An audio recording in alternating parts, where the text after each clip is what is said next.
Ms. Handel, your opportunity for a question from Mr. Ossoff. Thank you. Thank you. So, John, I guess what I would like to know is exactly who are you going to vote for in this election? Is that the question? Okay. Well, I think Secretary Handel is referring to my residence, which is a matter that I've addressed transparently throughout this campaign. I grew up in the 6th Congressional District.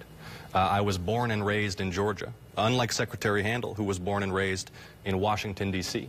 I live across from Emory University to support my fiancée while she finishes medical school. I'm proud to be supporting her career, even if I take a little bit of political heat for it. Secretary Handel, born and raised in Washington, D.C., seems to have spent much of her career determined to return. And it's typical of a career politician, I think, to focus on something like this rather than the matters of concern to the people of the 6th District. How are we going to attract more jobs and investment to this community? How are we going to make sure that young people who are getting educations for the jobs of the future in our tech sector are able to succeed and apply their talents here at home? These are the questions of concern to the voters of the 6th District. Actually, it is of concern to the people of the 6th District that you do not live in our community.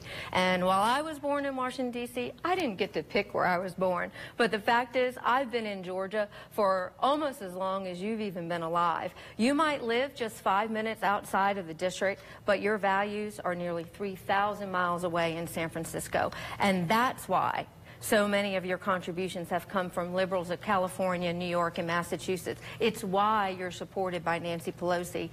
And folks, it matters. It's no wonder that my opponent didn't want to do the Atlanta Press Club debate. It was going to be aired on CNN, where all folks from around the country, all of his liberal supporters were going to see it, and the fake John Ossoff was going to collide with the real John Ossoff, who is a Nancy Pelosi-backed liberal.